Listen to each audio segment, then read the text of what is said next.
병신 같은 선택을 한 나를 신랄하게 비판해도 좋다.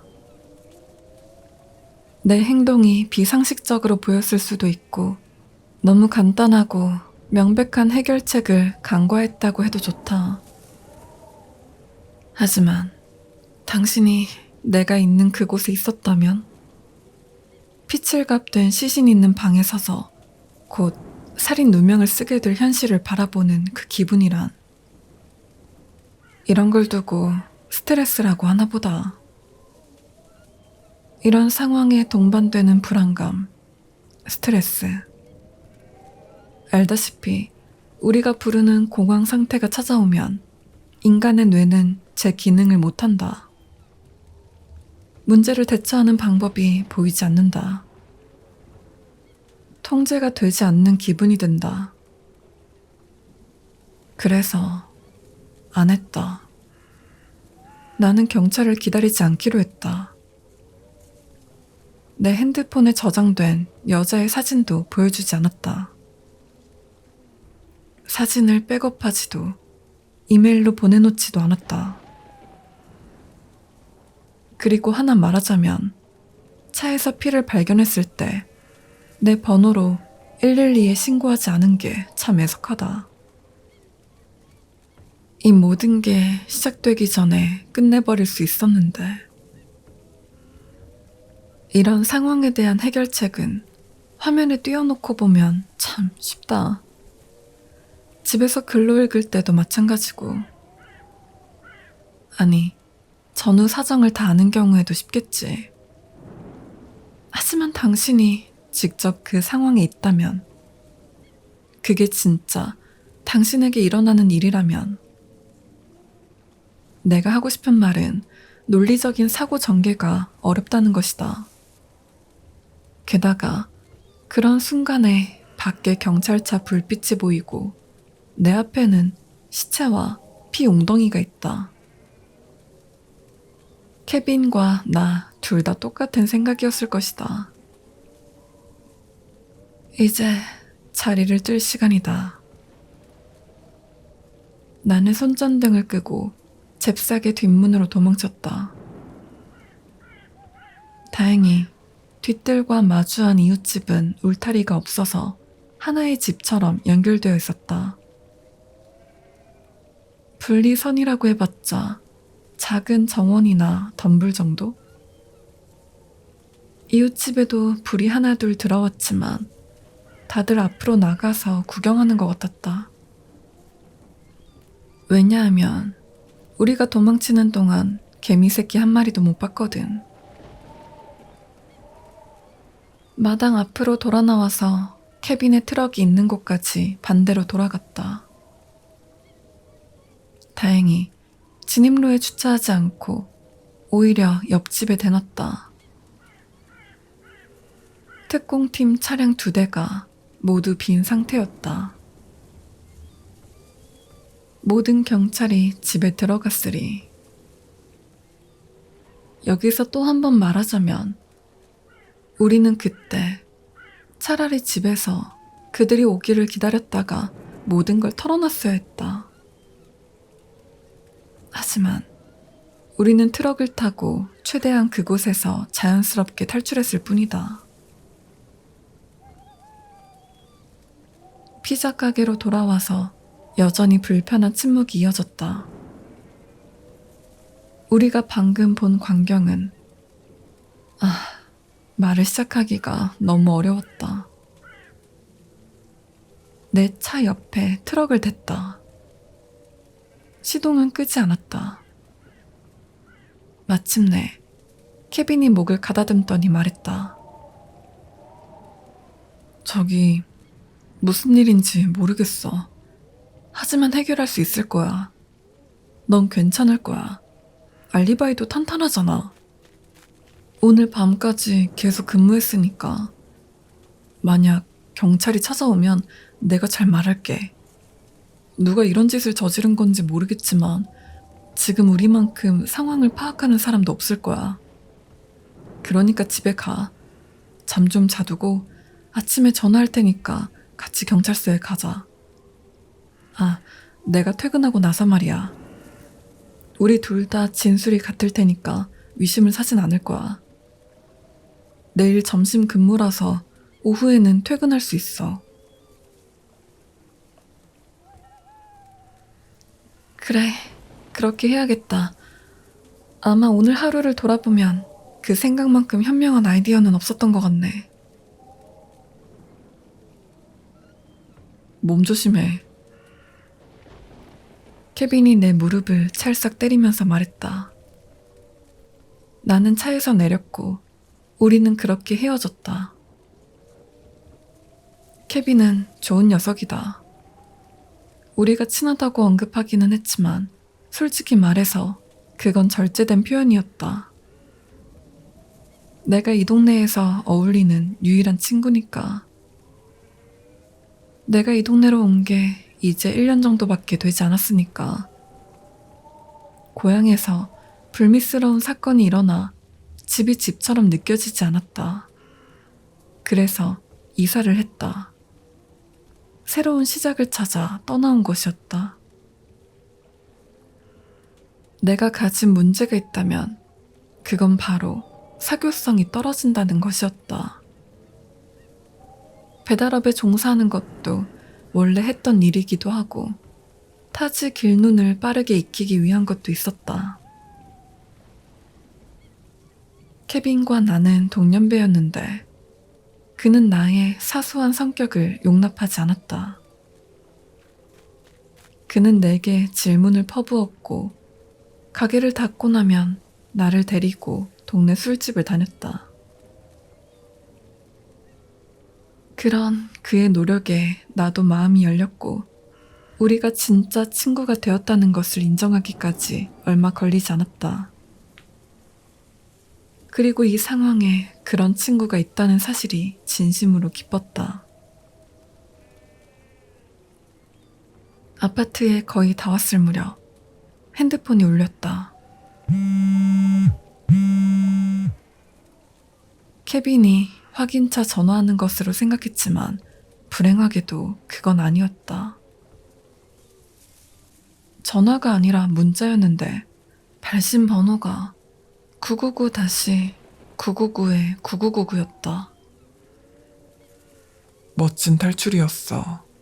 하지만 이게 끝이라는 생각은 하지 마. 그 문자를 받은 순간 그대로 경찰서로 향했어야 했다. 그랬더라면 얼마나 좋을까. 지금 이렇게 후회하지도 않겠지. 하지만 나는 케빈이 말한 대로 했다. 집에 도착하자마자 수건과 담요 몇 개를 챙겨서 차를 닦으러 나왔다.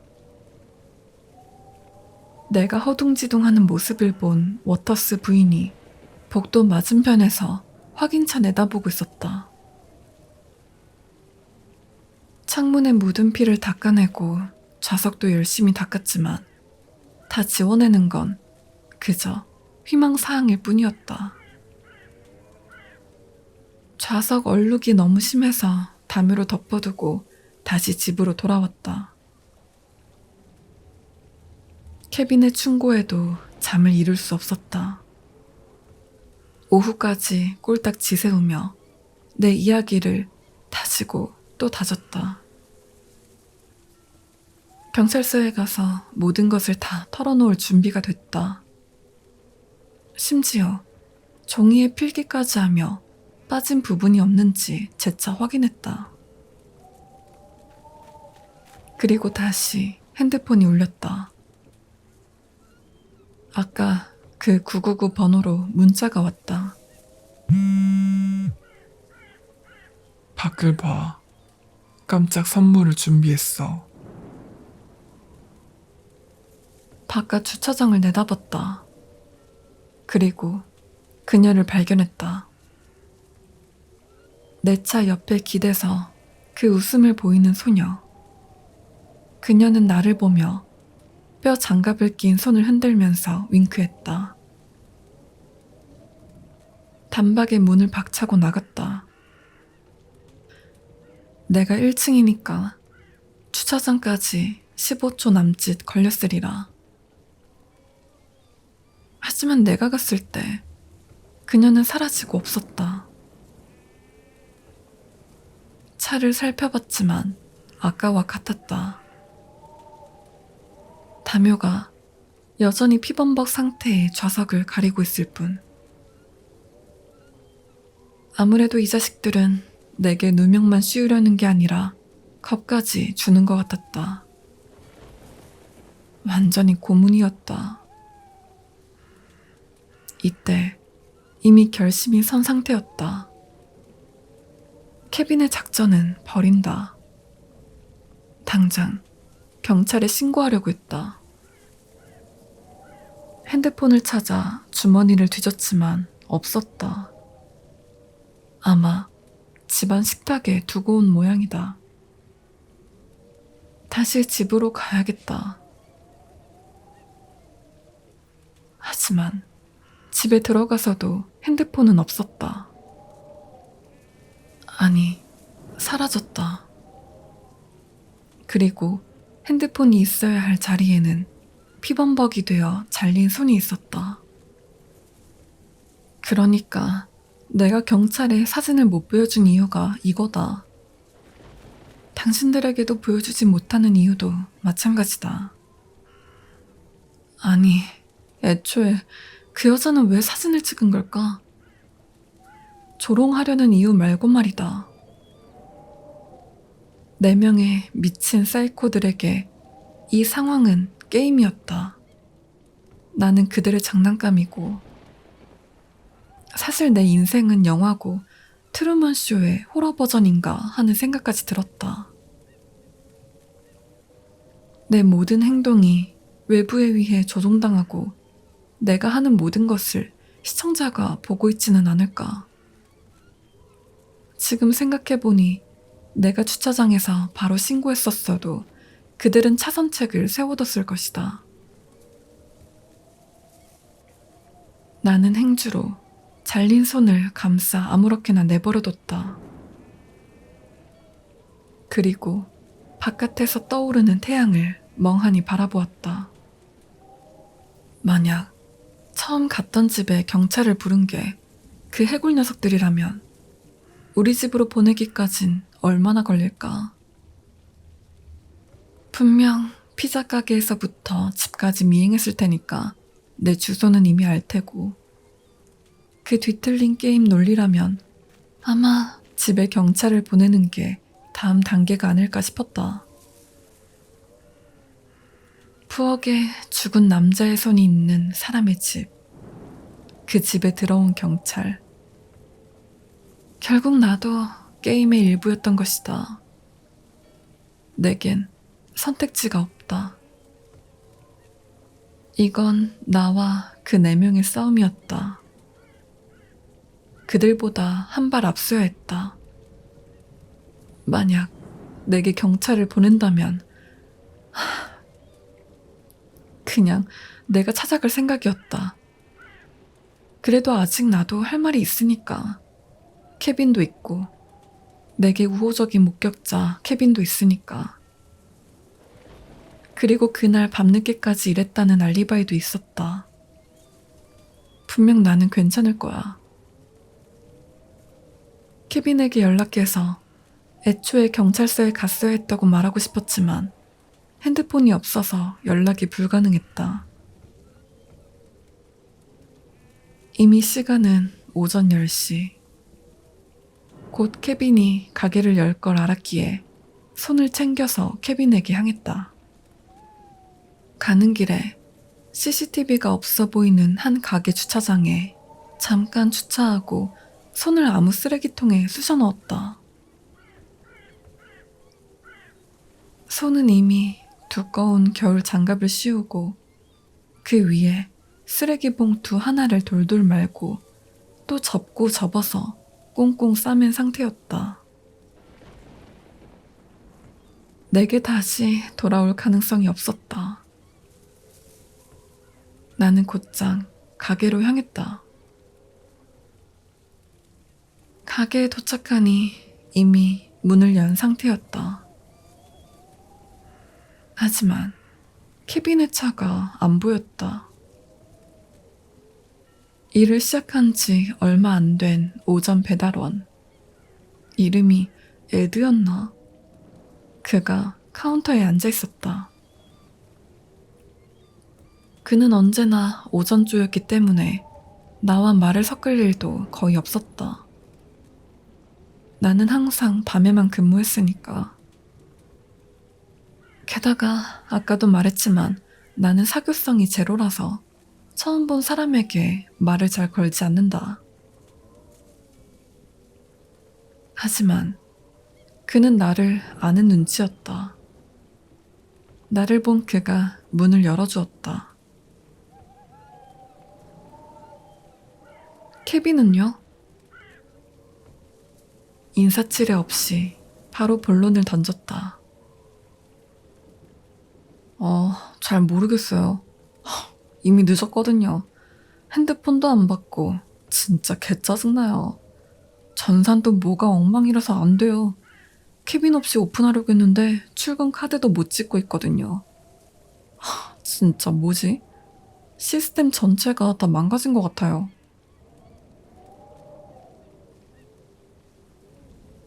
나는 에드의 주변을 오가며 컴퓨터를 작동하려고 했지만 완전히 먹통이었다. 가게 전화로 케빈에게 연락했다. 하지만 연결음만 주야장천 들려오는 바람에 심장이 멎을 것만 같았다. 결국 그가 녹음한 음성 메시지 안내가 흘러나왔다. 나는 메시지 없이 그냥 전화를 끊어버렸다. 그렇게 24시간도 채 되지 않아서 내 핸드폰에 있던 증거, 내 유일한 목격자, 그리고 내 알리바이를 증명할 수 있는 상당 분량의 근무처 CCTV와 근무 기록 카드가 이미 사라지거나 곧 사라질 위기에 처했다. 내 자신감과 희망, 잠재적 긍정적인 느낌이 모두 빠져나가는 기분이었다. 내 가슴에서, 내 모든 구멍에서, 내 팔과 다리, 발가락을 통해 모두 하수구로 쓸려 내려가는 기분이었다. 없어지고 사라져서 나에게 차가운 인간 껍데기만 남겼다. 그리고 모든 게 빠져나간 빈자리를 채운 것은 아주 깊고 어두운 공포였다. 아마 몸을 덜덜 떨었던 것 같다. 몸 전체가 움찔거리고 미친 듯이 떨려서 결국 몇 시간 전에 해야 했을 전화를 이제야 걸게 되었다.